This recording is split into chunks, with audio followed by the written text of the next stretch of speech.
Daniel gostava muito de andar de moto e idade nas mãos e nos pés. Foi a vários hospitais, mas a causa permaneceu um mistério.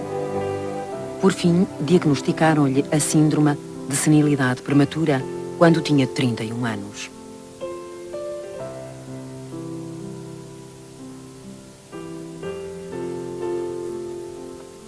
Foi gradualmente perdendo o controle das suas pernas e quase caiu de um telhado. Acabou por perder o seu emprego e a mulher com quem vivia também o abandonou. Com o envelhecimento dos vasos sanguíneos dos seus pés, veio a gangrena e, por fim, a amputação.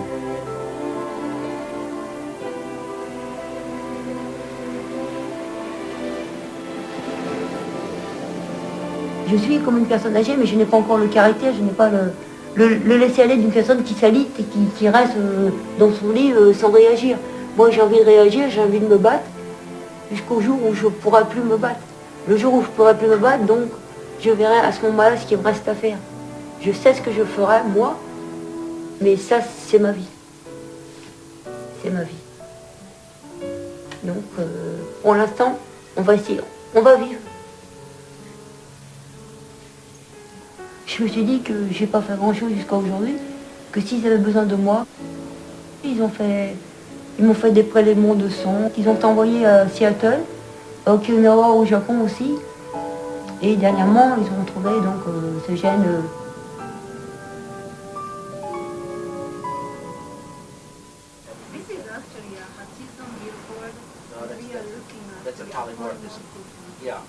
O sangue de Daniel Henry foi enviado para o professor George Martin, em Seattle. O professor Martin investiga a síndrome de Werner. Ele colheu amostras de sangue de indivíduos em todo o mundo e dirigiu a investigação em busca de um fator comum nos seus genes. Em 1996, o gene responsável pela doença foi descoberto.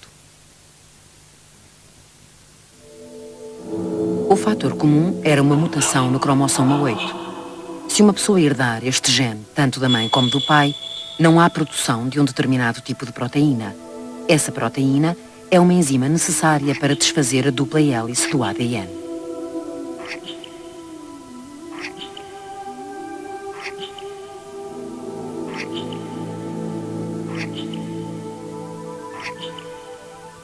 Quando há uma combinação de letras semelhante no ADN, as letras podem trocar de lugar e o ADN deixa de funcionar adequadamente. O ADN fica danificado.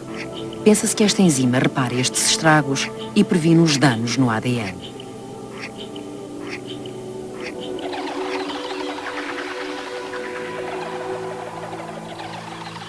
Contudo, se a enzima deixar de funcionar devido a essa mutação, os danos vão se acumular.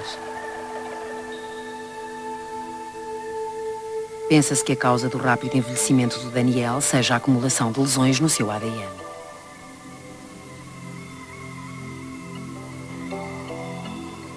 Pensa-se atualmente que a acumulação destas lesões o principal obstáculo no caminho da imortalidade.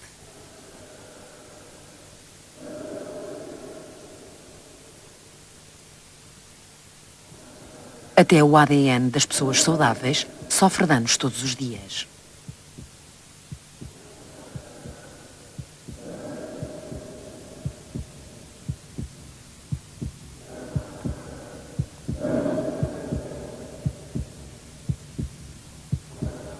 Para gerar energia, o corpo necessita de oxigênio.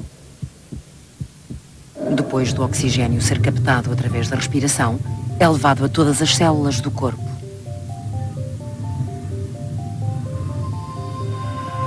É depois utilizado numa reação química nas mitocôndrias, localizadas no interior da célula para produzir energia. Neste processo, o oxigênio tem um eletrão a mais e é instável. Assim, vai tentando libertar-se desse eletrão extra. Ao oxigênio neste estado, chama-se superóxido. O oxigênio liberta o eletrão na célula e danifica.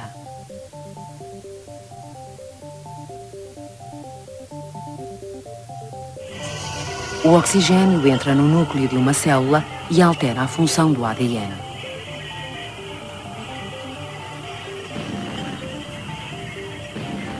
Pensa-se que provoque danos em milhares de locais no ADN de uma célula num só dia.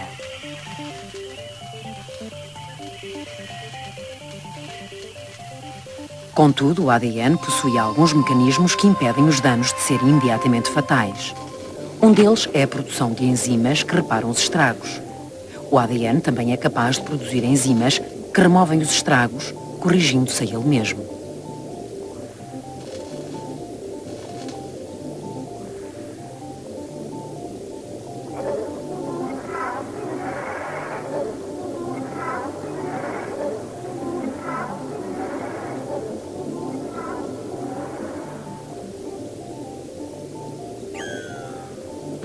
Contudo, a sua capacidade de reparação é limitada e os danos acabam por se acumular.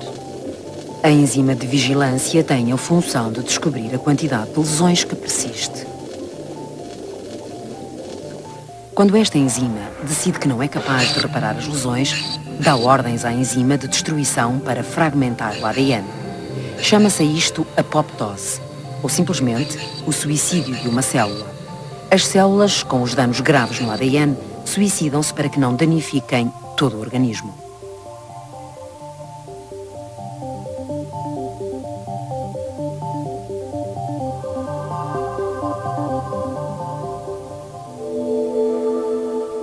Se morrer uma célula no cérebro, o seu número diminui e a função começa a deteriorar-se.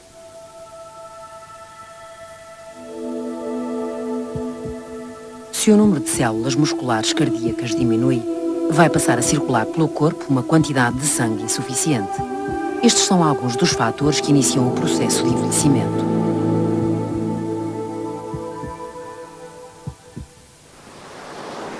Se conseguirmos diminuir a quantidade de lesões sofridas pelo ADN que levam ao envelhecimento, será possível lentificar todo esse processo?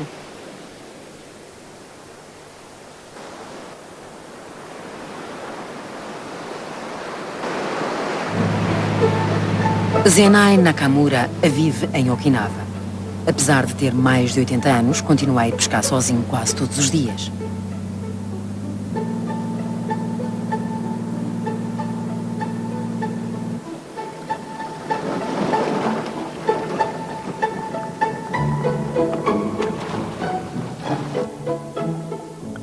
Zenai utiliza uma técnica de pesca tradicional de Okinawa, mergulhando sem equipamento.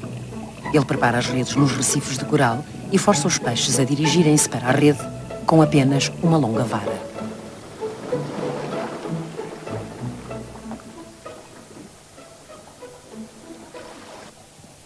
Já só há alguns pescadores que sabem utilizar esta técnica tradicional. Em Okinawa, um pescador é chamado Uminshu, que significa homem do mar. Para nos tornarmos um Uminshu, temos de ser capazes de avaliar as marés e os hábitos dos peixes. Além disso, é necessário ter força e resistência suficientes para mergulhar desde o nascer até ao pôr do sol.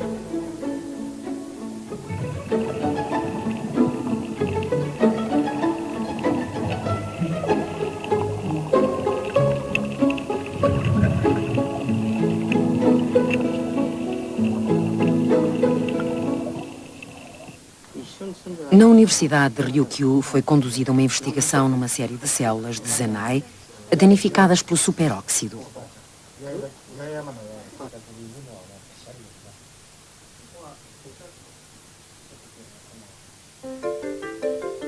Esta é uma célula de um rato velho. As áreas danificadas estão coradas a vermelho. À medida que envelhecemos, as áreas danificadas aumentam. Os idosos de Okinawa, tal como Zenai, têm poucas destas áreas.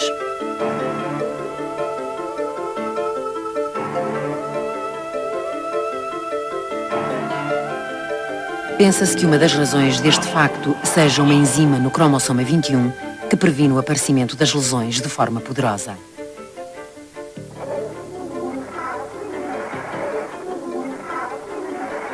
Podemos chamar a esta enzima unidade de defesa do ADN. Ela remove o elétron extra do superóxido. Desta forma, a quantidade de lesões no ADN diminui e o envelhecimento é prevenido.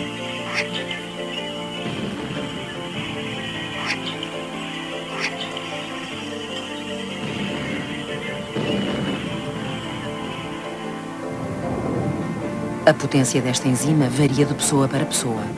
Pensa-se que a potência das enzimas nos idosos de Okinawa, incluindo Zanei, seja maior que a das outras pessoas que habitam noutras regiões.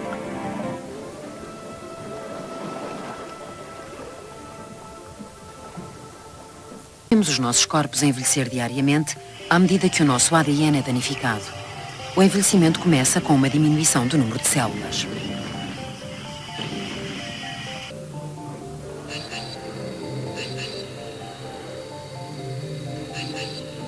Será realmente impossível substituir as células perdidas?